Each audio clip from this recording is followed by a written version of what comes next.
Aujourd'hui, on va parler de quelque chose qui peut faire peur, l'apnée du sommeil.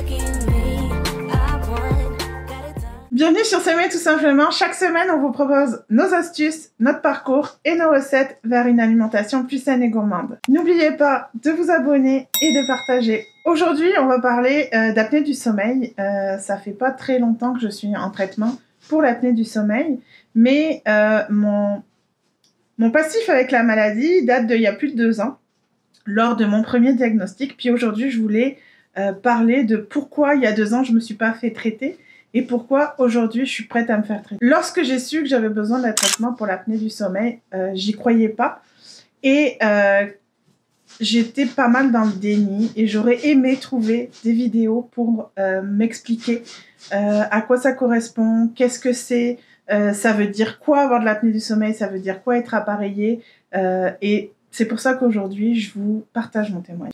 Alors tout d'abord, j'ai eu mon diagnostic il y a à peu près 2 ans, comme je vous l'ai dit. J'ai été hospitalisée pour un problème qui n'avait rien à voir. Et on s'est rendu compte que je faisais de l'hypertension. Mais à un degré qui était quand même assez élevé. Donc, à l'hôpital, on a commencé à investiguer de pourquoi j'avais de l'hypertension. Et les infirmières avaient comme un doute que je fasse de l'apnée du sommeil. Donc, on m'a fait un petit test juste avec la prise du taux d'oxygène. Puis, l'examen n'était pas très probant, donc il était probant mais il n'était pas bon pour moi. Donc on m'a dit ce serait bien de faire un test d'apnée du sommeil. Alors l'hôpital devait m'appeler pour le faire, ça fait 2 ans et demi, j'ai jamais eu d'appel, donc heureusement j'ai un médecin qui a pris en charge cette problématique et qui a fait une demande au privé que je puisse passer l'examen pour savoir si je fais de l'apnée du sommeil ou pas. Donc, il y a 2 ans, on m'a appareillé pour une nuit avec quelque chose sur le doigt pour prendre le taux d'oxygène. J'avais un fil au niveau, je sais pas comment ça s'appelle là, pour mettre au niveau du nez. Puis j'avais donc un appareil sur le ventre qui était sanglé, qui permettait de voir mon taux d'oxygène, de voir mes phases de sommeil et surtout de voir si je respirais correctement la nuit. Il s'est avéré que déjà quand on a pris l'appareil, la personne qui me l'a donné, l'inhalothérapeute, était très gentille, ça allait très bien. On était allé voir, donc ils m'ont appareillé, ils m'ont dit l'appareil est prêt, il va automatiquement commencer quand vous allez vous endormir à telle heure et puis demain matin vous l'enlevez, vous nous redéposez l'appareil puis on vous contacte après l'analyse. Alors il faut savoir que moi, pour m'endormir, je suis souvent sur le ventre, je bouge énormément. Et d'avoir cet appareil sur le ventre, d'être comme avec tous ces fils, etc., j'ai très mal dormi. Puis, je me suis énervée toute la nuit. Enfin, j'étais vraiment dans le rejet total de l'appareil. J'étais même persuadée qu'on n'avait pas assez de données pour savoir si j'avais faisais de l'apnée du sommeil, parce que pour moi, j'avais pas dormi la nuit, ce qui n'était pas le cas. Donc, on a rendu l'appareil et quelques jours plus tard, j'ai reçu un appel pour me dire « Écoutez, Madame Berthet, pour voir le pneumologue, il faut que vous ayez essayé l'appareil pendant 1 mois. » Or, moi, je savais même pas. Puis moi, dans ma tête, j'étais en déni total. Je ne faisais pas d'apnée du sommeil, ce n'était pas possible. J'avais l'impression de bien dormir. Je m'endormais rapidement. Je me levais le matin... j'avais pas l'impression d'être plus fatiguée que les autres personnes. Et pour moi, je ne faisais pas d'apnée du sommeil. Ce qui fait que quand on m'a appelé, on m'a même pas dit si je faisais un apnée léger, modéré, sévère. On m'a juste dit, prenez la machine, puis après vous aurez le droit de voir le pneumologue. Et là, j'ai fait comme un blocage total. Et dans ma tête, je me suis dit, de toute façon, c'est de l'apnée léger. Et j'ai décidé que je ne prenais pas l'appareil parce que j'avais l'impression d'être forcée. On me dit ça comme ça de façon impersonnelle au téléphone. Et j'en viens à mon deuxième point. Dans mon histoire, le manque d'accompagnement. C'est-à-dire que cette façon de m'appeler sans me donner d'informations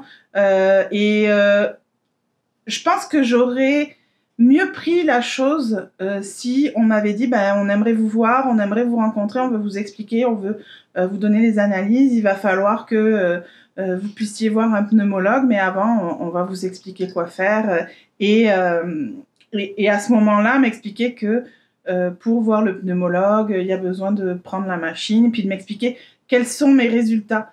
Or, c'est pas du tout ça qui est arrivé. Je suis tombée sur quelqu'un de très désagréable. Alors, c'est pas le cas pour tout le monde, c'est mon témoignage, mais j'étais déjà dans le déni.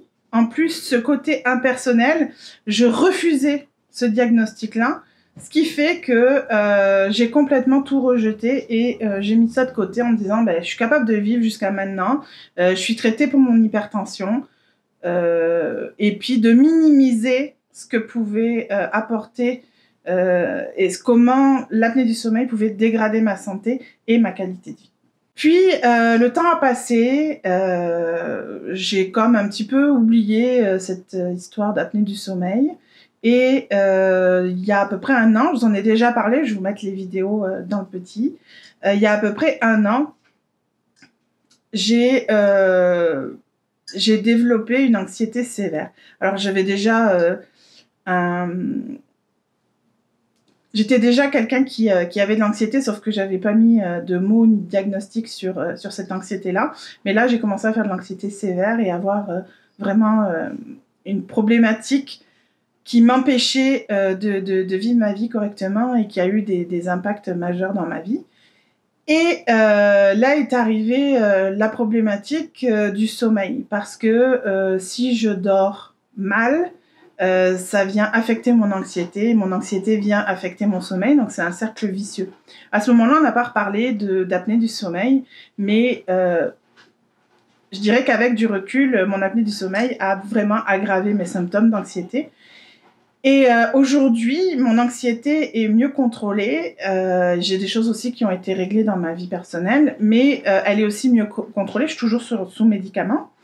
Et puis je travaille aussi, je suis toujours sous thérapie avec une travailleuse sociale. Mais je commence à aller beaucoup mieux. Je commence à, au lieu d'être tout le temps avec un poids d'anxiété 24 heures sur 24, je commence à avoir de grandes périodes de temps que je peux même compter en jours où je ne ressens pas ce poids d'anxiété, sauf quand il y a des petits stimuli, mais que j'arrive vraiment à reconnaître. Et en fait, malgré ce regain et cette amélioration au niveau de mon anxiété, je continuais, puis ça s'aggravait, à avoir de la somnolence. Je commençais même à m'endormir en pleine journée, incapable de faire autre chose que d'aller m'allonger 1 heure, puis d'avoir des journées complètes où j'étais capable de quasiment rien faire, ou juste nettoyer la litière de mes furets, c'était comme rendu l'activité la plus difficile de ma journée. Et je commençais à m'inquiéter parce que je savais que j'étais pas dépressive, je savais que mon anxiété allait mieux, mon hypertension est traitée, et en réfléchissant, j'ai eu comme un ding ding ding qui m'a dit oui, mais par contre l'apnée du sommeil, on n'en a pas reparlé, je savais pas où j'en étais, et à ce moment-là, mon médecin, en faisant un suivi, m'a reparlé de l'apnée du sommeil, m'a dit tu sais, on avait fait un test, mais ce serait bien quand même que